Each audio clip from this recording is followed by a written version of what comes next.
अंग्रेजों की इतनी लाशें गिरती हैं कि लंदन का अखबार द टाइम्स लिखता है कि ब्रिटिश इतिहास की सबसे महंगी और खूनी लड़ाई।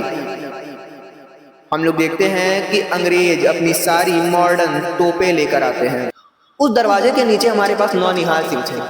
तो एक ही दिन दो लोग मर गए, बेटा ही मरा, बाप भी मर गया। जो बोले सो निहाल, सत श्री अकाल। सिख सैनिक अंग्रेज के परखच्चे उड़ा रहे हैं। अंग्रेज ऑफिसर डर के मारे चिल्लाता है, सर ये तो मौत से भी नहीं डरते, हम हार रहे हैं। जो बोले सो निहाल, सत श्री अकाल। जब ये आवाज ब्रिटिश के कानों में पड़ी तो उन्होंने कहा कि ये आवाज किसकी है। तो उनके लोगों ने कहा कि ये आवाज सिखों की है। तो अंग्रेजों ने कहा ये सिख कौन है। तो उन लोगों ने कहा कि भाई भारत के उत्तरी क्षेत्र में एक सिख साम्राज्य है जिसकी स्थापना रणजीत सिंह ने की थी। तो अंग्रेजों ने कहा वहां पर हमने कब्जा नहीं किया क्या। तो उनके जो साथी हैं उन्होंने कहा कि नहीं, अभी वहां पे कब्जा नहीं किया गया है। अंग्रेजों ने कहा चलो भाई वहां भी कब्जा करते हैं, वहां से भी लूटते हैं लोगों को, वहां का भी राजस्व लेते हैं। तो भैया आज की जो कहानी है वो कहानी हमारे पास है आंग्ल सिख युद्ध की। आंग्ल सिख युद्ध, सिख और अंग्रेजों के बीच में लड़ा गया युद्ध। इसके पिछली वीडियोस में हम लोगों ने देखा है किस प्रकार से अंग्रेजों ने मैसूर को हराया, किस प्रकार से अंग्रेजों ने मराठाओं को हराया। मराठा साम्राज्य कितना बड़ा साम्राज्य था, हरा दिया। अब बचे थे हमारे पास सिख। तो लास्ट में हम लोग देखते हैं कि इन्होंने सिखों पर कब्जा किया। ये पूरी कहानी कैसे चली, किस प्रकार से इन्होंने सिखों के कब्जा किया, कैसे क्या क्या रणनीतियां बनाई, तो इन सारी कहानी को हम लोग आज के इस वीडियो में देखने वाले हैं। आज की वीडियो में सबसे पहले तो हमको ये जानना पड़ेगा ना कि भाई सिख साम्राज्य था क्या, सिख आए कहां से भाई, पहले ये तो जान लो।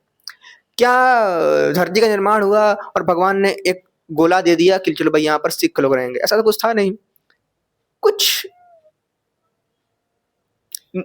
इस जो समुदाय है, इस समुदाय के उत्पत्ति का कुछ तो कारण होगा कि सिख समुदाय उत्पन्न हुआ मतलब कि उभर कर सामने आया, एक बड़ी संख्या में उभर कर सामने आया। तो सिख समुदाय की शुरुआत हम लोग देखते हैं कि तलवंडी नाम के क्षेत्र में एक व्यक्ति के जन्म से होती है, या यूं कहें कि एक चमत्कार, एक शक्ति के जन्म से होती है। एक व्यक्ति के नहीं, एक शक्ति के जन्म से होती है। उसका नाम होता है गुरु नानक देव। गुरु नानक देव, गुरु नानक देव का जन्म होता है। बचपन से ही इनका जो व्यक्तित्व था वो सामाजिक नहीं था, लोक धार्मिक नहीं था। ये बचपन से ही एक आध्यात्मिक किस्म के व्यक्ति रहे। बचपन से ही ये समानता, सहिष्णुता, इन सब का संदेश लोगों में बांटा करते थे। धीरे धीरे आगे बढ़े, इन्होंने यात्राएं की और यात्राएं कर करके इन्होंने अपनी जो बातें हैं वो अन्य लोगों तक पहुंचाई। हम लोग देखते हैं कि इन्होंने एक ओंकार, समानता, लंगर प्रथा, इन सब की शुरुआत की। आगे बढ़े तो एक अच्छा खासा समुदाय जो है वो इनका फॉलोअर बन गया। जब इनका अच्छा खासा समुदाय इनका फॉलोअर बन गया, क्यों? क्योंकि इनकी बातों में दम था। जब इनकी बातों में दम था तो लोग इनको सुनने के लिए सामने आए। जब लोग इनको सुनने के लिए सामने आए तो लोग इनके शिष्य बने। अब जब इनकी मृत्यु होने वाली थी तो इन्होंने कहा कि मेरा सबसे अच्छा शिष्य ये रहा। तो उन्होंने अपना जो अगला शिष्य है या फिर अपने गद्दी जो थी उस पर अगले देव को बैठाया, अगले गुरु को बैठाया, गुरु अंगद देव को। इसी तरीके से पूरा जो सिलसिला है वो चलता रहा। हम लोगों ने गुरु अर्जुन देव लोग का तो नाम भी सुना है ना। तो अमरदास जी आए, फिर रामदास आए, अर्जुन देव आए, हरगोविंद आए, हर राय आए, हरकिशन आए, तेग बहादुर आए, और गुरु गोविंद सिंह ने कहा कि अब ये गद्दी जो है वो अब उस पर कोई नहीं बैठेगा। तो अब गद्दी खाली हुई और गुरु गोविंद सिंह हमारे पास सिखों के अंतिम गुरु निकलकर सामने आए। तो अब गुरु जो पद है, गुरु मतलब गुरु का संदेश, गुरु का काम क्या होता है? गुरु का काम होता है संदेश को आगे बढ़ाना। तो हम लोग देखते हैं कि गुरु नानक देव, गुरु अंगद देव, अमरदास, रामदास, ये जो 4 गुरु हैं, इन लोगों ने इतना बता दिया था कि अब उसको लिखने का समय आ गया था, उनको संकलन करने का समय आ गया था। गुरुदेव, गुरुवाणी, को संकलन करने का समय आ गया था। तो अर्जुन देव, हरगोविंद, ये लोग क्या करते हैं कि गुरुओं की जो वाणियां हैं उनका संकलन करना शुरू करते हैं, उनको लिखना शुरू करते हैं। जब लिखना शुरू करते हैं तो कहानी आगे बढ़ती है और अंततः हम लोग आते हैं गुरु नानक देव से गुरु गोविंद सिंह पर, और अंतिम गुरु के तौर पर ये हम लोगों को गुरु ग्रंथ साहिब देकर चले जाते हैं। गुरु ग्रंथ साहिब। अब सिखों का गुरु कौन होगा? गुरु ग्रंथ साहिब होगा। ठीक है, तो अब हमारे पास इनका जो गुरु है, इनके जो गुरु हैं वो बन गए गुरु ग्रंथ साहिब, यानी कि एक धार्मिक किताब। ये धार्मिक किताब इनकी जो है बन गई गुरु। कहानी आगे बढ़ती है। गुरु गोविंद सिंह की हत्या कैसे हुई भाई? गुरु गोविंद सिंह की हत्या की कहानी हम लोगों ने पिछली वीडियोस में देखा था कि किस प्रकार से बहादुर शाह प्रथम जो है वो सत्ता में आया और उसने गुरु गोविंद सिंह को एक मनसब, उच्च मनसब दे दिया। उच्च मनसब दिया तो उसके पास ही बैठा एक वजीर था, वो गुस्साया, वजीर खान आके गोविंद सिंह को मरवा दिया।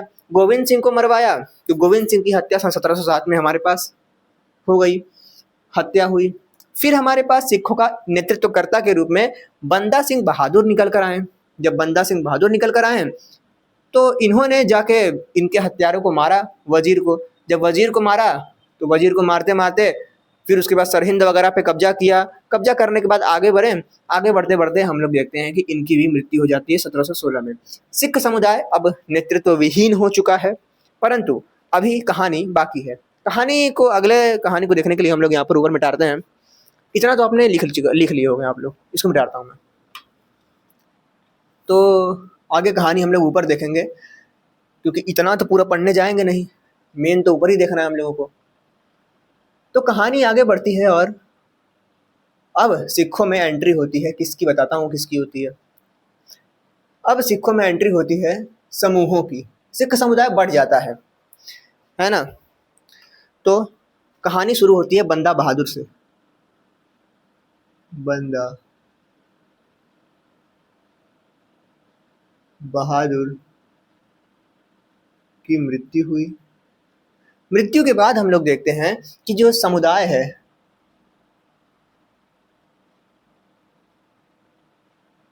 वो 12 भागों में बढ़ गया या 12 समूहों में बढ़ गया। इन 12 समूहों को हम लोगों ने मिसल कहा, या मिसल भी कहीं कहीं पे लिखा रहता है। तो इनको हम लोगों ने मिसल कहा।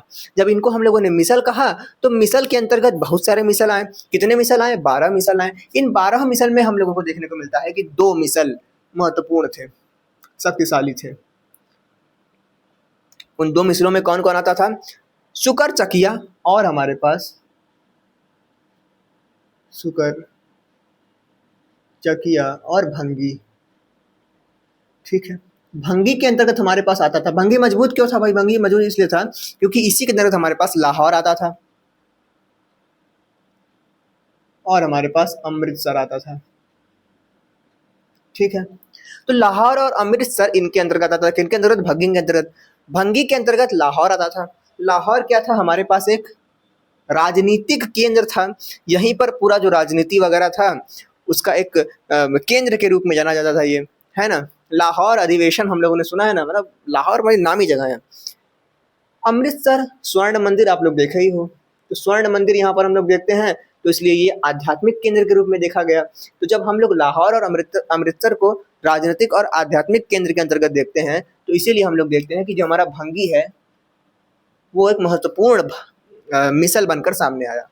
अब शुकर चकिया में ऐसा क्या था? शुकर चकिया में हमारे पास थे एक राजा। उन राजा का नाम था हमारे पास महान सिंह। महान सिंह से तो कोई मतलब बहुत हम लोग को है नहीं, उनके पुत्र से बहुत मतलब है। महान सिंह के पुत्र थे हमारे पास रणजीत सिंह।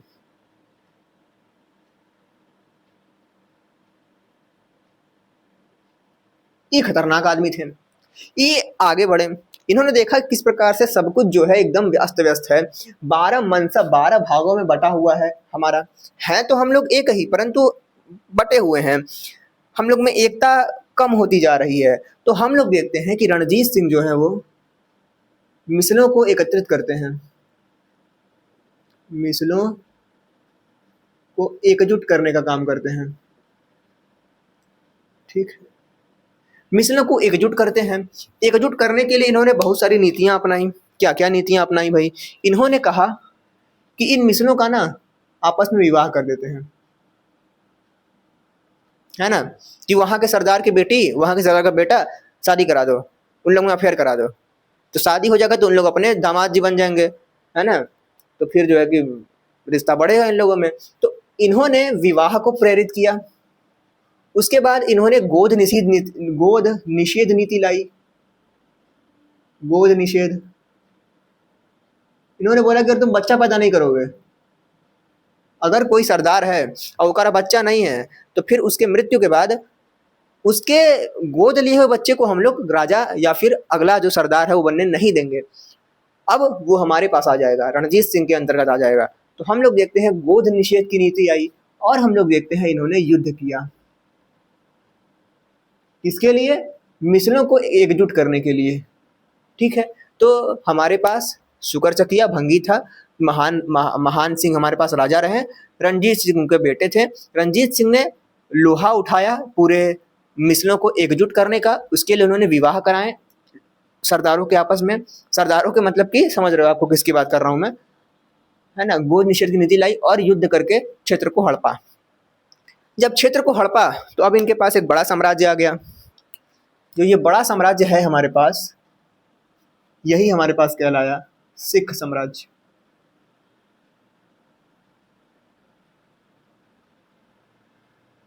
सिख साम्राज्य। तो हम लोग देखते हैं कि अंततः इन्होंने, मान सिंह ने लाहौर पे भी कब्जा किया, और लाहौर पे कब्जा करके क्या किया इन लोगों ने? कब्जा किया। कब? 1799 में। और 1801 में हमारे पास सिख साम्राज्य निकल कर आया। ठीक है, आओ यहाँ पर मैंने क्या लिखा है देखते हैं। सेम चीज लिखा है, बस एक बार मैं पढ़ देता हूँ। ठीक है, तो मैंने यहाँ पर लिखा है कि भाई 12 समूह थे, मिसल कहा गया, शुकरचकिया भंगी थे। रणजीत सिंह ने नीतियां निकाली मिसलों को एकजुट करने के लिए, मिसलों को एकजुट किया, वैवाहिक संबंध स्थापित कराए, गोद निषेध नीति लाई, युद्ध किया, और इसके द्वारा इन्हें क्या बनाया? इसके द्वारा इन्होंने हमारे पास सिख साम्राज्य की स्थापना की। 1799 में इन्होंने क्या किया? लाहौर को पराजित किया। लाहौर को पराजित किया और लाहौर पर कब्जा करके 1801 में सिख साम्राज्य की स्थापना कर दी। अब हमारे पास जो पूरा एक क्षेत्र है वो सिखों के पास आ चुका है। जब सिखों के पास आ चुका है तो अब कहानी थोड़ी सी और आगे बढ़ती है। हम लोग देखते हैं कि जब इतना कुछ हो चुका है, अब मैं इसको मिटाता हूँ, जितना मैंने बता दिया तो मिटाता हूँ मैं। आगे बढ़ते हैं भाई। सिख साम्राज्य की स्थापना हो चुकी है। अब होता क्या है कि यूरोप में एक तो कर्मकांड हो जाता है। नेपोलियन उस समय रहता है शासक के तौर पर फ्रांस में। तो फ्रांस और रूस में हमारे पास एक तो संधि हो जाती है, टिलसिट की संधि।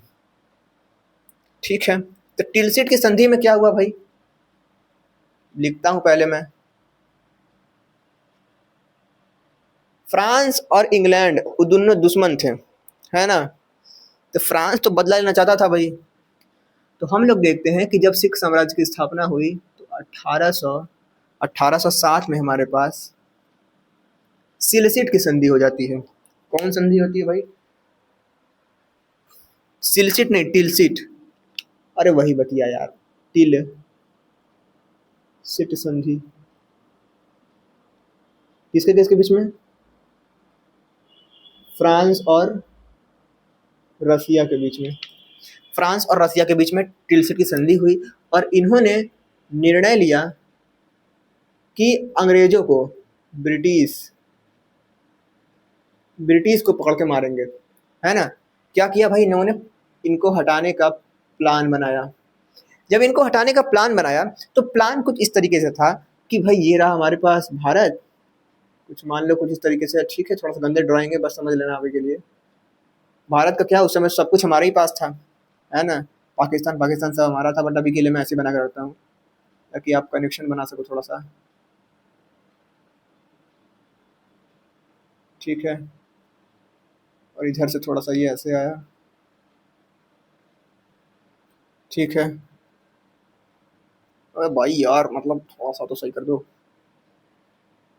चलो भाई, इसको थोड़ा छोटा करते हैं।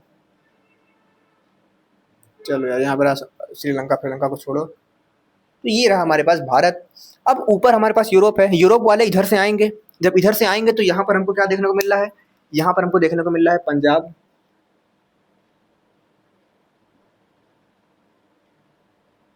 पंजाब देखने को मिल रहा है। पंजाब किस नदी किनारे हमारे पास है? पंजाब हमारे पास सतलुज नदी के किनारे है। तो यहाँ पर हम लोगों को सतलुज नदी देखने को मिल रहा है। ठीक है, ये रहा सतलुज नदी। कुछ इस तरीके से इधर से हमारे पास निकलता है और फिर यहाँ से निकल के इधर गिर जाता है। तो ये रहा हमारे पास सतलुज नदी। ऊपर है पंजाब। सतलुज नदी से इधर जब पंजाब है तो पंजाब से ही तो होते हुए आप हमारे पास आएंगे फ्रांस और रशिया। यहाँ से भी आ सकते हैं, परंतु हम लोग देखते हैं प्लान बनता है ऊपर से आने का। तो अंग्रेज कहते हैं कि भाई सिक्कों से अगर हम लोग दोस्ती कर लें तो हमारा काम हो जाएगा। फ्रांस रसिया आएंगे, ये सब ऊपर से भगा देंगे सबको, तो हमारे अंदर आइबा नहीं करेंगे। तो खतरनाक ये सबका दिमाग था। जो टिलसिट के अंतर्गत हमारे पास देखने को मिलता है कि अंग्रेजों का मूड बदलता है और कहते हैं कि भाई अब पंजाब से हम लोगों को थोड़ी दोस्ती करनी पड़ेगी। पंजाब से दोस्ती होती है हमारे पास अमृतसर की संधि में। अमृतसर की संधि में हमारे पास इन लोगों से दोस्ती हुई। ठीक है, संधि हमारे पास होती है 1809 में। इस संधि के अंतर्गत क्या हुआ? इन्होंने पहली बार तो ब्रिटिश ने कहा कि देखो यार पंजाब भाई, ये हमारे पास बॉर्डर है, तुम एक काम करो, ये जो सतलुज नदी है ना, इसके ऊपर का जितना पार्ट है वो तुम्हारा तुम्हारा, हम लोग तुम्हारे क्षेत्र पर कब्जा नहीं करेंगे। तो पंजाब ने कहा ठीक है।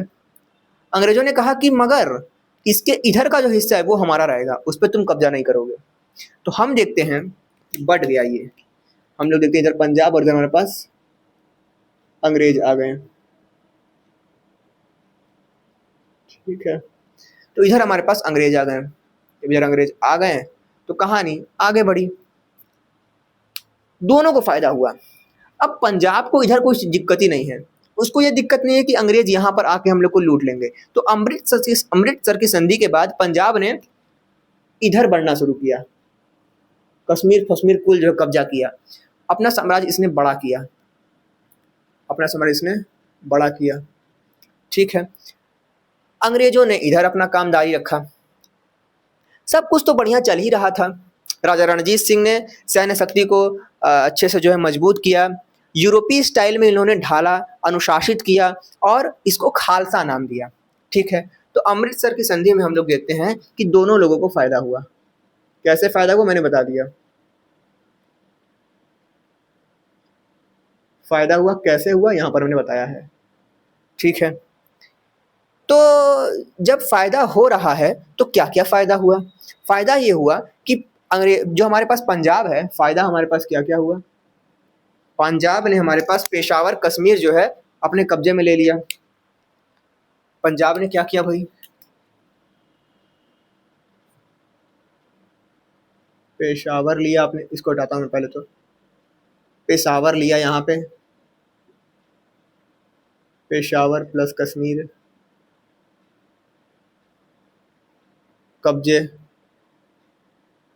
कब्जा में लिया। साम्राज्य इन लोग का बढ़ा, वही कश्मीर फश्मीर जो है ले लिया।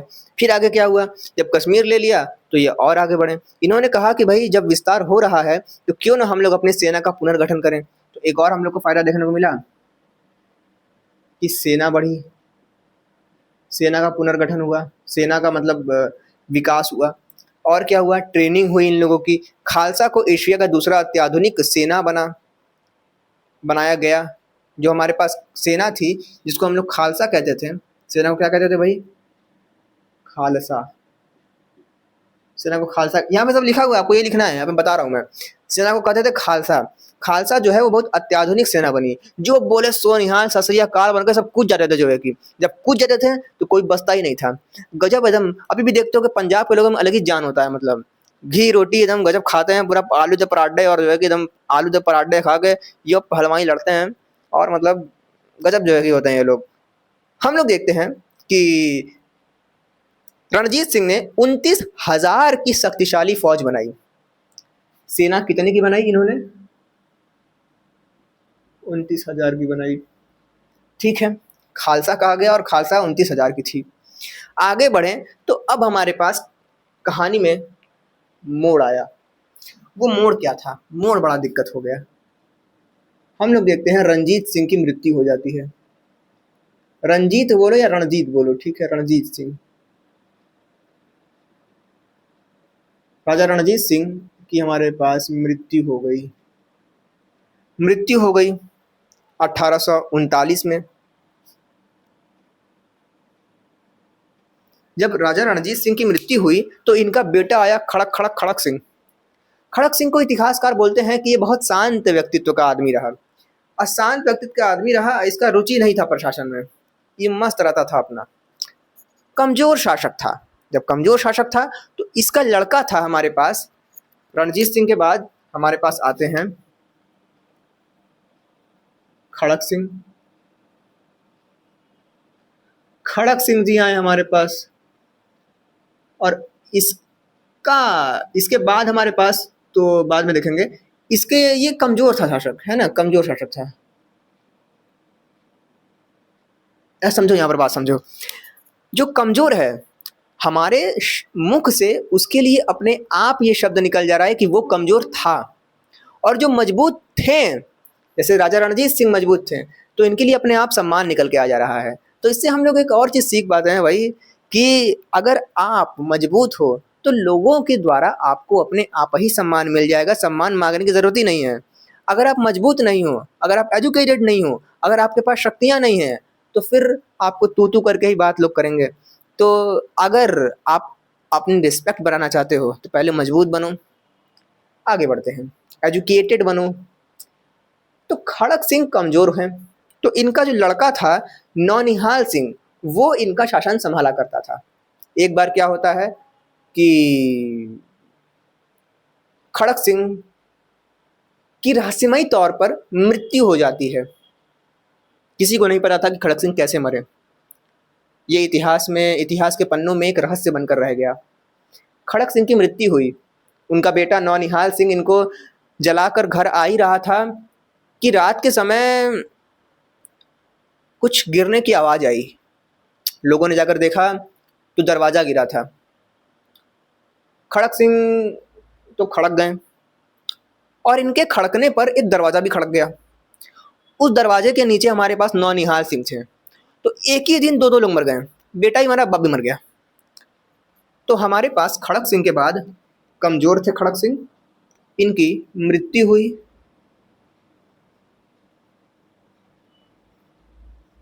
और इन्हीं के साथ साथ हमारे पास नौनिहाल सिंह भी मर गए।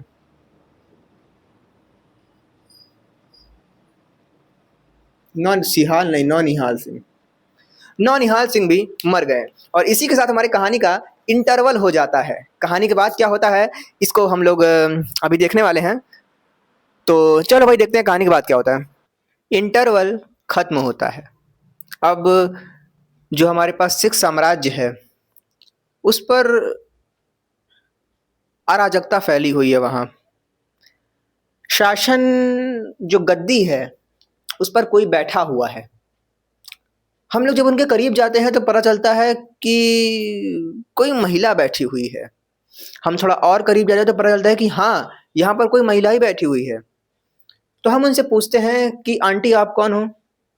तो आंटी जी कहती हैं कि भाई मैं खड़क सिंह, नौनिहाल सिंह की मृत्यु हो गई, मैं खड़क सिंह की जो पत्नी हूँ, पत्नी का नाम हमारे पास है चंद कौर, चंद कौर हूँ। वो बोलती है मैं चंद कौर हूँ। आप लोग बोलते हो प्रणाम आंटी जी, निकल जाते हो। चंद कौर एकमात्र महिला शासक थी जो कि सिख साम्राज्य के अंतर्गत शासन करती हैं। लोग इनसे खुश नहीं रहते हैं कि भाई महिला शासक हैं, क्या मतलब जो है कि इनके शासनकाल में गुटबाजी होने लगता है, जो है कि सिस्टम थोड़ा सा खराब हो जाता है। फिर चंद कौर को हटाया जाता है। जहां तक मुझे याद है हत्या कर जाती है इनकी, है ना। तो इसके बाद आते हैं शेर सिंह। शेर सिंह आते हैं। शेर सिंह भी कुछ शासन करते हैं। और फिर इसके बाद हमारे पास शासन में आते हैं दिलीप सिंह। अब हमारे पास कहानी में असली मोड़ आया है।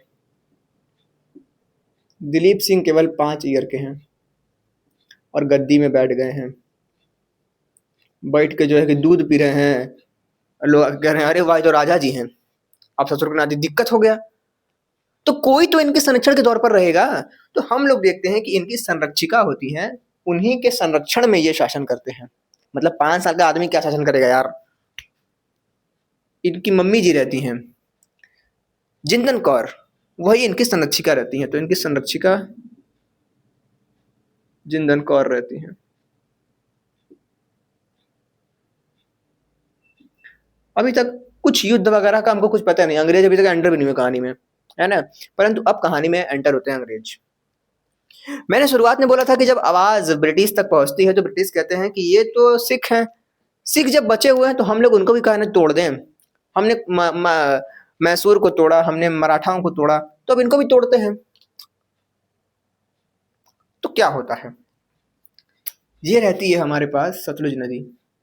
ठीक है, ये सतलुज नदी हमारे पास। इधर हमारे पास कौन है, पंजाबी लोग हैं, है ना, एक ओंकार सतनार। इधर हमारे पास ब्रिटिश लोग हैं। ब्रिटिश लोग क्या करते हैं, यहाँ पर अपनी सेना जमानी शुरू करते हैं। तो पंजाबियों को पता चलता है। जब पंजाबियों को ये बात पता चलता है तो फिर भैया कहानी शुरू होती है। यहाँ पर हमने थोड़ा सा कुछ अच्छे से इस चीज को लिख रखा है। क्या होता है भाई, हम लोग देखते हैं कि सतलुज नदी का किनारा है, चारों तरफ धुंध है। महाराजा रणजीत सिंह की मृत्यु के बाद गेम्स ऑफ थ्रोन चल रहा है। हम लोग देखते हैं कि अंग्रेज बोलते हैं कि ये सिख फौज बहुत खतरनाक है, लेकिन अगर हम इनके वजीर और सेनापति को खरीद लें तो हम लोग यहाँ पर भी कब्जा कर सकते हैं और यहाँ को भी, इस जगह को भी लूट सकते हैं। लालच काम कर जाएगा। ये आगे बढ़ते हैं और सतलुज नदी के किनारे अपनी सेना को बनाना शुरू करते हैं। पंजाबी लोग को आप समझते ही हैं, गरम खून आदमी। देखा कि इन लोग यहाँ पे अपनी सेना खड़ी कर रहे हैं, हजारों की सेना यहाँ पर ये बना चुके थे अपनी। पंजाबी गुस्सा आया, ये जो है क्या किए, सतलुज नदी पार करके आ गए यहाँ पर मैटर देखने की। क्या मैटर है भाई, बताओ क्या बात है। अंग्रेज कहें कि लो भैया, हमारे पास यहाँ पर अमृतसर की संधि हुई थी, वहां पर हम लोगों ने कहा था कि हम लोग उधर का हिस्सा तुम्हारे, इधर का हिस्सा मेरा, तो तुम लोग इधर क्या करने के लिए आए हो, जरूर तुम लोग यहाँ पर कब्जा करने के लिए आए हो। इनको एक तो बहाना मिल गया, ये लगे सब लड़ाई करने। तो क्या हुआ भाई, आओ इसको थोड़ा सा फिल्मी अंदाज में देखते हैं। फिल्मी अंदाज में ये हुआ कि सिख फौज दहाड़ती हुई आगे बढ़ती है, जो बोले सो निहाल, सत श्री अकाल। सिख सैनिक अंग्रेज के परखच्चे उड़ा रहे हैं। अंग्रेज ऑफिसर डर के मारे चिल्लाता है, सर ये तो मौत से भी नहीं डरते हैं, हम हार रहे हैं। तभी हम लोग देखते हैं कि कुछ यूनिक होता है, बताऊंगा क्या होता है। और हमारे पास सिख सैनिक जो हैं वो पीछे हटना शुरू हो जाते हैं। सिख सेना के अंतर्गत लाल सिंह होते हैं जो कि वजीर होते हैं और वो बिक चुके होते हैं। अंततः हमारे पास एक ही ऑप्शन होता है, पीछे हटने का। पीछे हटने के बाद हम लोग देखते हैं कि सिख पीछे हटते हैं, अंग्रेज भारी पड़ जाते हैं। ठीक है, लो भैया, तो हमारे पास अब हमारे पास आ गया है प्रथम आंग्ल सिख, सिंख नहीं सिख युद्ध। प्रथम आंग्ल सिख युद्ध। तो क्या हुआ भाई, इस समय पर हम लोगों ने देखने को मिला कि 1845 में युद्ध शुरू हुआ। फिर हमारे पास क्या हुआ, यहाँ पर मैं कुछ पढ़ा भी है कि अमृतसर की संधि जो है वो महत्वविहीन हो चुकी थी, कोई मान नहीं था उन लोगों को। पंजाब एकमात्र था जिस पर अंग्रेजों का नियंत्रण नहीं था। अंग्रेज सतलुज नदी के किनारे अपनी सेना बढ़ाने लगे। 1845 में सिखों ने सतलुज नदी पार करके युद्ध को स्टार्ट किया। अब युद्ध क्रमबद्ध तरीके से होता है। अब ऐसा तो नहीं कि एक लगातार यहाँ पर आ रहे हैं, यहाँ से कुछ सैनिक आ गए, कुछ यहाँ पर आ गए हैं सतलुज नदी पार करके, कुछ नदी पार करके यहाँ पर आ गए। तो इस तरीके से अलग अलग स्थान पर हम लोग देखते हैं कि लड़ाई झगड़ा होता है। लड़ाई झगड़े को याद रखने का ट्रिक हमारे पास क्या है, हम लोग देखते हैं कि ट्रिक ये है कि महाराजा जो लोग हैं यहाँ पर फेल हो गए।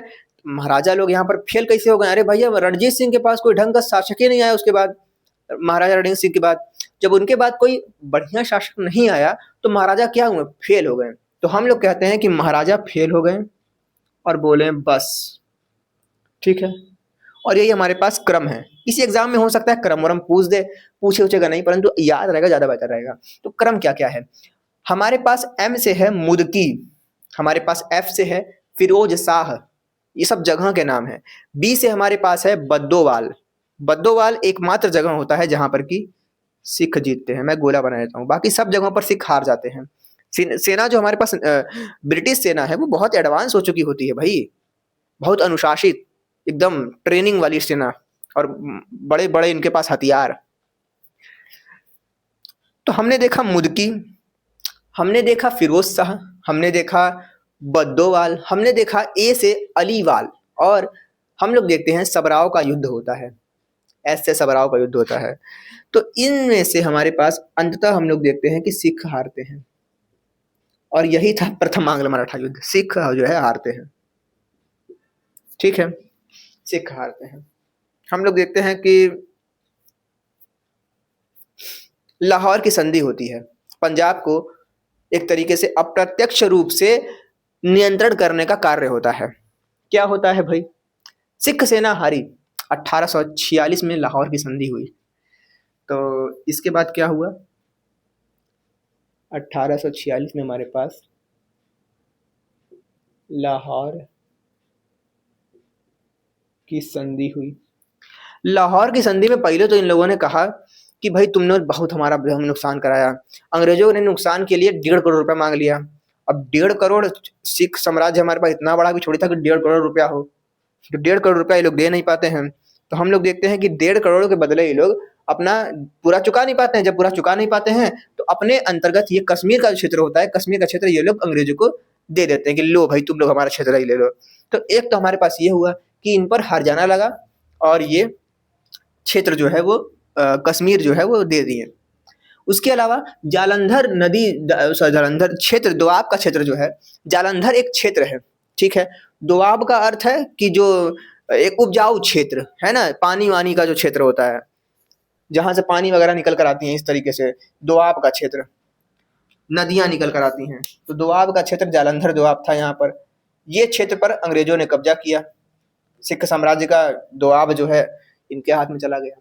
हम लोग देखते हैं कि अंग्रेज कहते हैं कि अब तुम लोग के दरबार में हमारा एक ऑफिसर बैठेगा और वो तुम लोगों पे नगराई रखेगा कि तुम लोग कोई गोंडागोल तो नहीं कर रहे हो। तो हम लोग देखते हैं कि हेनरी लॉरेंस को लाहौर दरबार में तैनात किया जाता है अंग्रेजों के द्वारा। सिख समुदाय गुस्साया हुआ रहता है।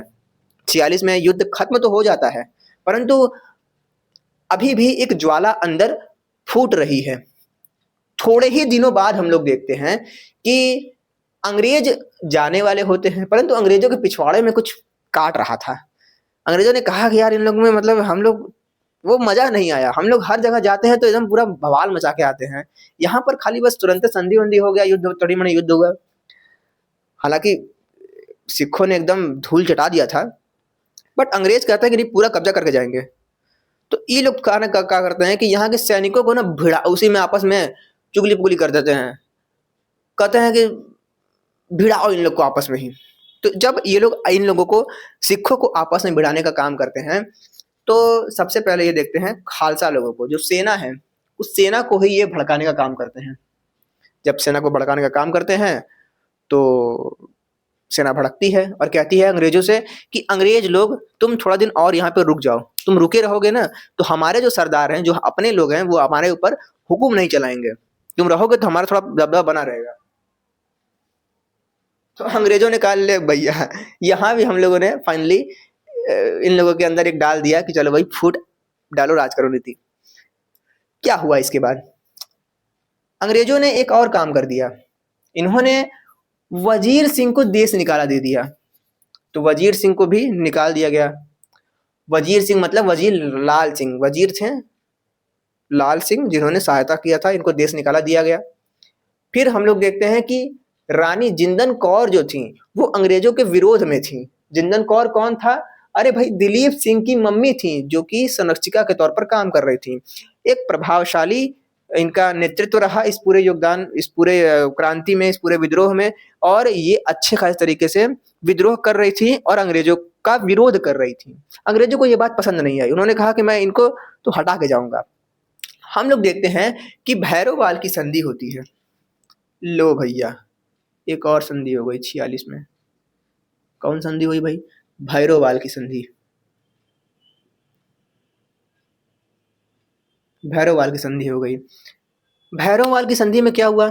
जिंदन कौर को इन लोगों ने भगा दिया, कहा कि तुम लोग जाओ, जो है कि इनको चुनार भेज दिया गया। तो जिंदन कौर को हम लोग देखते हैं कि पेंशन भोगी बनाकर चुनार भेज दिया जाता है। और संरक्षण के तौर पर, क्योंकि अब भाई दिलीप जी तो बैठे हुए हैं, दिलीप जी के संरक्षण के तौर पर हम लोग देखते हैं कि 8 सरदारों की एक टीम बनाई जाती है, इसको हम लोग संरक्षण समिति कहते हैं। इस संरक्षण समिति ने के नेतृत्वकर्ता जो होते हैं वो हमारे पास हेनरी लॉरेंस होते हैं। वही हेनरी लॉरेंस जो दरबार में तैनात किए गए थे। तो ये हेनरी लॉरेंस हमारे पास, इनके पास आते हैं और इस संरक्षण समिति के सदस्य बन जाते हैं। अब हमारे पास संरक्षण जब अंग्रेज के नेतृत्व में हो रहा है, तो हम ये कह सकते हैं ना कि पंजाब पर अप्रत्यक्ष रूप से अधिकार हो चुका है ब्रिटिशों का। तो लो भैया, ब्रिटिश फाइनली जब जाते हैं तो हंसते हंसते जाते हैं, पंजाब छोड़ते हैं तो हंसते हंसते जाते हैं कि चलो भैया, हमने अपना एक लौंडा तो यहाँ पे छोड़ दिया, मतलब। तो भैरववाल की संधि के अनुसार हम लोग देखते हैं कि एक हेनरी लॉरेंस जो हैं, लॉरेंस हमारे पास सिखों सिख संरक्षक लिखो, संरक्षक समिति के नेतृत्वकर्ता बन जाते हैं।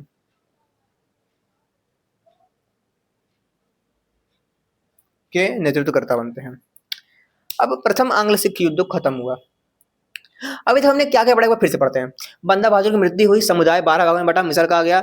एक हमारे पास शुकर चकिया था, उसके अंदर महान सिंह थे, महान सिंह लड़का रंजीत सिंह से, रंजीत सिंह ने मिसलों को एकत्रित किया, विवाह के द्वारा, गोद निषेध और युद्ध के द्वारा सिख साम्राज्य की स्थापना की। तिलसिट की संधि हुई फ्रांस रूस के बीच में। जब संधि हुई तो हमारे पास ब्रिटिश जो है, जो भारत में आके राज कर रही थी, उसको खत्म करने का प्लान बना। तो अंग्रेजों ने आके सिखों के साथ संधि कर ली। सिखों के साथ संधि की तो सतलुज का इधर का हिस्सा पंजाब, इधर का हिस्सा अंग्रेज, दोनों का फायदा हुआ। अंग्रेज अपना इधर मस्त रहे, फ्रांस से बचे रहें, और पंजाब अपना उत्तर विस्तार पर ध्यान दिए, क्योंकि दक्षिण में तो वो सुरक्षित थे। फिर हम लोग देखते हैं कि कहानी मोड़ आता है, रजन सिंह की मृत्यु होती है 1839 में। फिर हम लोग देखते हैं कि भैया जो है, इनके लड़के आते हैं, खड़क सिंह कमजोर, नैनीहाल आए। खड़क सिंह नौनिहाल जो है वो दोनों ही एक ही दिन मर जाते हैं। हम लोग देखते हैं कि इन दोनों की ही मृत्यु रहस्यमय तरीके से हुई। नौनिहाल का भी गिर के मृत्यु नहीं हुआ था, दरवाजा गिर के मृत्यु नहीं, दरवाजे गिरने में घायल हुए थे ये। फिर इनको एक रूम में ले जाया गया और कहा गया कि कोई भी इस रूम में एंटर नहीं करेगा। फिर एक व्यक्ति बाहर आता है और कहता है कि नौनिहाल सिंह मर गए। ये जब घायल हुए थे तो मर कैसे गए, ये रहस्य बना रहा। कौन मारा था नौनिहाल सिंह को, कौन मारा था खड़क सिंह को। फिर हम लोग देखते हैं कि इनका पत्नी वगैरह चंद कौर आई, फिर शेर सिंह आए, फिर दिलीप सिंह आए। दिलीप सिंह कमजोर थे, कमजोर क्या मतलब भाई, 5 साल के थे। संरक्षिका जिंदन कौर के तौर पर थी। फिर हम लोग देखते हैं कि अंग्रेज आते हैं और यहाँ पर सेना एकत्रित करते हैं। पंजाबी इधर आते हैं, लड़ाई झगड़ा होता है, लड़ाई झगड़ा करने के बाद संधि होती है लाहौर की और भैरोवाल की संधि होती है। अंततः जिंदन कौर को हम लोग देखते हैं कि भेज दिया जाता है चुनार, कि लो भाई, तुमको पेंशन देकर हम चुनार भेज देते हैं। अब हमारे पास कहानी में थोड़ी शांति होती है, कुछ साल की शांति में शांति नहीं हुई। ये शांति कुछ इस प्रकार से थी कि ये बहुत बड़े तूफान के पहले की शांति थी।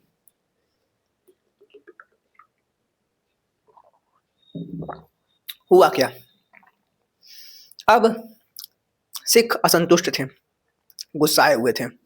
इनके मन में एक तूफान था जो बाहर निकलने के लिए उत्सुक हो रहा था कि भाई हमें कुछ नहीं करना है, हमें बस मारना है, कुछ भी करके अंग्रेजों को भगाना है यहाँ से। परंतु क्या ही करते हैं, अंग्रेज तो बहुत ताकतवर। अंग्रेज हम लोग देखते हैं कि सिख जो है वो असंतुष्ट रहते हैं और होता है एक कर्मकांड। कर्मकांड क्या होता है, कर्मकांड को बताने के लिए इसको मिटाना पड़ेगा मुझको, ठीक है, मिटाते हैं भाई, क्या दिक्कत है। हालांकि अगर मान लो हमारे पास एक वो होता है, क्या कहते हैं उसको, स्मार्ट बोर्ड, ऐसे खप से दबाते हैं और दूसरा पेज आ जाता है, मिटाने की जरूरत नहीं, ठीक है।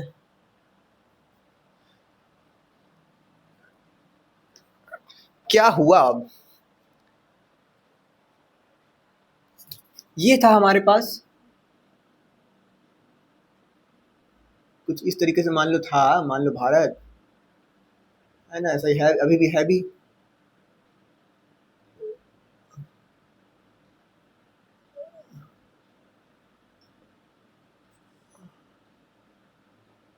ठीक है, चलो भाई, तो कुछ इस तरीके से मान लो कि है हमारा भारत। तो यहाँ पर हमारे पास था मुल्तान क्षेत्र, ये रही हमारे पास सतलुज नदी। ठीक है, ये रहा हमारे पास मुल्तान का क्षेत्र। यहाँ पर एक गवर्नर रहे, उनको ब्रिटिश बड़ी परेशान करते थे। गवर्नर जी को ब्रिटिश परेशान करते थे। गवर्नर का नाम रहा मूलराज। क्या नाम था भाई? मुल्तान के गवर्नर एम से मुल्तान, एम से मूलराज। तो मूलराज क्या करते हैं? इस्तीफा देते हैं। कहते हैं कि यार ये ब्रिटिश हमको बड़ा परेशान करते हैं, इस्तीफा दे देते हैं। अब इस्तीफा दिए, गवर्नर इस्तीफा दे दिया, ब्रिटिश ने कहा ठीक है इस्तीफा दे दिया, भाड़ में जाओ। इनको लग रहा था कि ब्रिटिश इनके पास आएंगे, इनको थोड़ा कहेंगे कि कहें आप इस्तीफा दे रहे हैं, मत दीजिए। तो ये कहेंगे कि तुम लोग बहुत परेशान करते हो, तो ब्रिटिश कहेंगे कि अच्छा ठीक है, अब तो परेशान नहीं करेंगे। परंतु ऐसा हुआ ही नहीं। इन्होंने बोला हम इस्तीफा देना चाहते हैं। अंग्रेजों का ठीक है दे दो। ये बेचारे परेशान हो गए, गुस्सा आ गया, यार मतलब हमको मतलब कोई हमारा इज्जत ही नहीं है।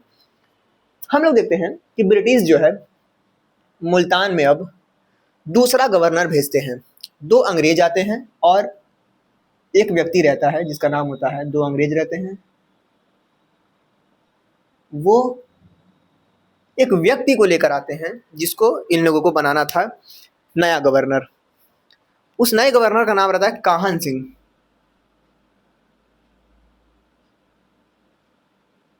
काहन सिंह को लेकर आते हैं। अब यहाँ पे मूल राज जो है वो गुस्सा जाते हैं, और सिख समुदाय जो हमारे पास, खालसा समुदाय जो वहाँ की सेना रहती है, कहते हैं कि दोनों अंग्रेज को मार डालो। हम लोग देखते हैं कि खालसा समुदाय मूल राज के नेतृत्व में इन लोग को मार दिया जाता है। अब ब्रिटिश कहते हैं कि कैसे मारे तुम, कैसे मारे, हमारे पास तो बहुत शक्ति है, उठा के पटक देंगे। ब्रिटिश सरकार को एक कारण मिल गया, बहुत बढ़िया कारण मिल गया। वो खोज ही रहता है कि कुछ कारण मिले इन लोग को फिर से मारा जाए और कब्जा किया जाए। कारण मिल गया, अंग्रेज मरे, ब्रिटिश सरकार ने किया हमला। लो भैया, ब्रिटिश सरकार ने क्या किया कि मुल्तान पर भेजा, इसको मारने के लिए, इनको मारने के लिए ब्रिटिश सरकार ने शेर सिंह को भेजा। शेर सिंह को, शेर सिंह को भेजा। शेर सिंह गए वहां पे अपने सेना के साथ, तो देखा कि ये लोग हमारे लोग को मार रहा है, हमारे पंजाब पे ऐसा होगा। शेर सिंह ने कहा जो बोले सो निहाल, सत श्री अकाल। ये गए थे हम लोगों को बचाने, किसको बचाने के लिए? अंग्रेजों को मारने, अंग्रेजों का जो बदला लेने के लिए गए थे काहन सिंह, और हमारे पास जो मूल राज है इन लोग से लड़ने के लिए। तो यहाँ पर हमारे पास मूल राज है, प्लस हमारे पास खालसा आर्मी है। ठीक है, खालसा आर्मी है, तो ये मारने गए थे और दोनों मिक्स हो गए। कहें कि आप सब जो बोले सो निहाल, सत श्री अकाल। अब मिल के सब मारने गए हमारे पास अंग्रेजों के पास। किसके पास गए? अंग्रेजों को मारने गए। तो लड़ाई शुरू हो गया।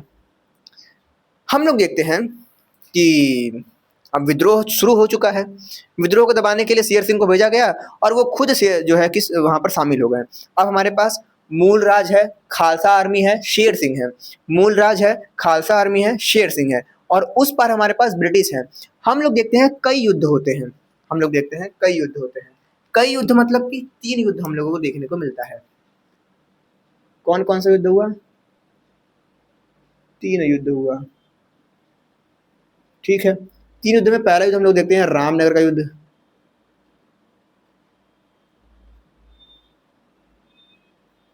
रामनगर के युद्ध में क्या हुआ कि बहुत कुछ खास, मतलब अंग्रेज जीत नहीं पाए। ये अनिर्णायक रहा यहाँ पर, है ना, कुछ पता ही नहीं चला कि कौन जीता कौन हारा।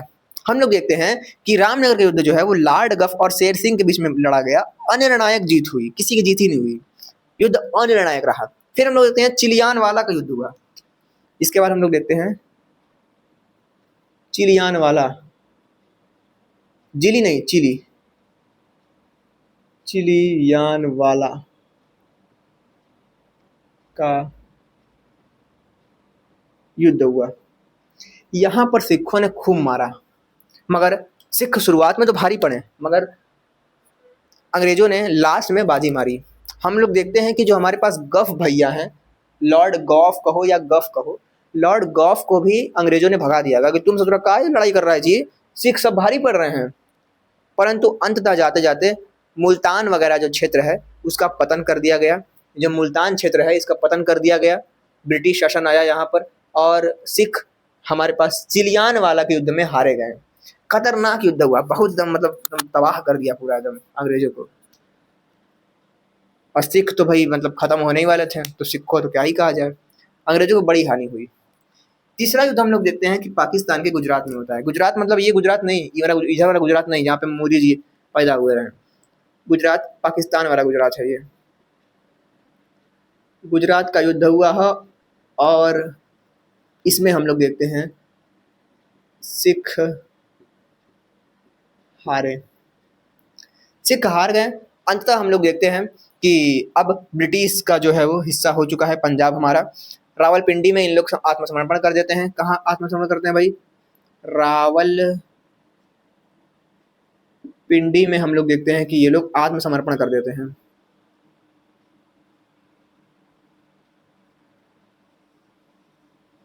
रावलपिंडी में आत्मसमर्पण करते हैं कि अब भाई हमसे अब नहीं हो पाएगा, ब्रिटिश सरकार आपके सामने हम आत्मसमर्पण करते हैं।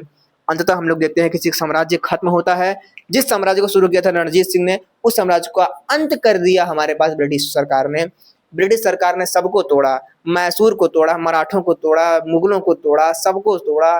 अंत में कुछ लोग, मुट्ठी भर लोग आगे बढ़े, गांधी जी जैसे लोग, भगत सिंह जैसे लोग, सुभाष चंद्र बोस जैसे लोग, ये लोग आगे बढ़े कि कम से कम आज़ाद हो गया। नहीं तो अभी भी हम लोग यही पे पड़े रहते हैं। करोड़ों की आबादी थी उस समय। अगर करोड़ों में से मतलब कुछ लोग भी आगे बढ़े होते हैं, कुछ हजार लोग भी आगे बढ़े होते हैं, अरे भाई लाख लोग भी आगे बढ़ गए होते तो खत्म कर देते हैं। परंतु इन्होंने एकदम भूखमरी से मार डाला था हमारे यहाँ के लोगों को कि लोग क्या आगे बढ़ेंगे। बंगाल में तो अकाल पड़ ही गया था। 1770 में हम लोगों ने देखा था, पूरा एकदम लकड़ी हो गए थे वहाँ के लोग। हाँ, तो अंततः सिखों ने आत्मसमर्पण किया। डलहौजी की घोषणा, लाल डलहौजी उस समय था। डलहौजी बहुत खतरनाक आदमी, वो कहता था कि हमको सब चाहिए, हमको हर जगह हड़पना है। बहुत खतरनाक आदमी था ये। पंजाब अब ब्रिटिश हिस्सा हो गया। सर जॉन लॉरेंस जो है यहाँ के पहले कमिश्नर बने, ये हम लोग को याद रखना है। सर जॉन लॉरेंस हमारे पास 12 बज गया। सर जॉन लॉरेंस हमारे पास कमिश्नर बने। दिलीप सिंह को शिक्षा के लिए भेज दिया गया। जो यहाँ के राजा थे दिलीप सिंह, जिसके हम लोगों ने देखा था ना भाई, कहाँ गए दिलीप सिंह? यहाँ पर कहीं लिखा है? मैंने नहीं लिखा है। संरक्षिका जिंदर कौर यहाँ पे लिखा हुआ है। इन्हीं का जो लड़कवा था दिलीप सिंह, 5 साल की उम्र में जिसको बना दिया गया था हमारे पास राजा, तो उसको भेज दिया गया इंग्लैंड शिक्षा के लिए। कोहिनूर दिलीप सिंह से लेकर इंग्लैंड भेजा गया। तो इस कदर हम लोग देखते हैं कि कोहिनूर भी इंग्लैंड चला गया। कोहिनूर उस समय सिखों के पास था। तो इस कदर हम लोग देखते हैं कि प्रथम और द्वितीय आंग्ल मराठा के अंतर्गत, जो आंग्ल सिख युद्ध के अंतर्गत, मराठा नहीं, आंग्ल सिख युद्ध के अंतर्गत जो हमारे पास ये क्षेत्र है, इस पर भी हमारे पास ब्रिटिश सरकार का शासन हो जाता है। British are won the game changer, खतरनाक भाई। क्रांतियां होती हैं इसके बाद। क्रांति को तो हम लोग देखेंगे, 1857 की क्रांति देखेंगे भाई अगली वीडियोस में। अभी हम लोगों ने क्या देखा? हम लोगों ने ये देखा किस प्रकार ब्रिटिश सरकार के पास बहुत सारे लोग थे, उन सबको उन्हें हराना था। उनके पास सबसे पहले जो लोग थे, वो लोग जो कि व्यापार करने के लिए आ रहे हैं यूरोप से, तो उन्होंने पुर्तगालियों को समेटा, डचों को समेटा, डेनिस को समेटा, फ्रांस को समेटा। कुछ कुछ तो हम लोग देखते हैं डेनिस वगैरह तो अपने सिमट गए, धर्मांध थे, कंपनी इनकी दिवालिया हो गई। तो कुछ कुछ तो अपने सिमट गए और फ्रांस वगैरह को अंग्रेजों ने लड़ाई करके हराया। फिर क्या हुआ? फिर अंग्रेज आए राजा के पास, जो भारतीय राजा थे। प्लासी का युद्ध हुआ 1757 में। 1764 में हमारे पास बक्सर का युद्ध हुआ। उसके बाद हम लोगों ने 4 आंग्ल मैसूर युद्धों को देखा, हैदर अली की मृत्यु को देखा, टीपू सुल्तान की मृत्यु को देखा, और फिर हम लोगों ने देखा 3 आंग्ल मराठा युद्धों को। फिर उसके बाद हमने आज 2 आंग्ल सिख युद्धों को देखा। और इस प्रकार हमारे पास अंग्रेजों ने जो युद्ध है, युद्ध के द्वारा शासन इस प्रकार से अपना भारत पर बनाया, अपना साम्राज्य बनाया। अगली वीडियो में हम लोग देखेंगे किस प्रकार से अंग्रेजों ने नीतियां बनाई थी यहाँ पर राज करने के लिए। हम लोग व्यपगत का सिद्धांत वगैरह आगे की वीडियो में देखेंगे। तो यही था हमारे पास सिख साम्राज्य। मैं इसको ना एक बार सिनेमैटिक रूप से आपको बताता हूँ कि दूसरी वाला जो ये है, ये किस प्रकार से हुआ था। यहाँ पर हमारे पास शायद है पार्ट 2 यहाँ पर है कि दूसरा आंग्ल सिख युद्ध जो है वो कैसे हुआ। यहाँ पर हमारे पास एक फ़िल्मी अंदाज में बोलूँ तो गवर्नर मूलराज अंग्रेज़ों के चेहरे पर थूकते हुए कहता है कि तुमने हमें कमज़ोर समझा है, ये शेर की माँग है। यहाँ कदम रखोगे तो गर्दन घर छोड़कर आना। 2 अंग्रेज़ अफ़सरों की हत्या होती है। लॉर्ड डलहौजी अपनी कुर्सी से उछलकर चिल्लाता है, I want Punjab, unconditional surrender. हम लोग देखते हैं कि तलवारों की टकराने की आवाज़ आती है। बारिश हो रही है। सिखों ने अंग्रेज़ों को चारों तरफ से घेर लिया है। पिछली बार गद्दारी जीती थी, इस बार तलवार फैसला करेगी। अंग्रेज़ों की इतनी लाशें गिरती हैं कि लंदन का अखबार द टाइम्स लिखता है कि ब्रिटिश इतिहास की सबसे महंगी और खूनी लड़ाई। हम लोग देखते हैं कि अंग्रेज अपनी सारी मॉडर्न तोपें लेकर आते हैं। आसमान बारूद के धुएं से काला हो जाता है। सिखों के पास जज्बा है, पर अंग्रेजों के पास लॉन्ग रेंज की तोपें।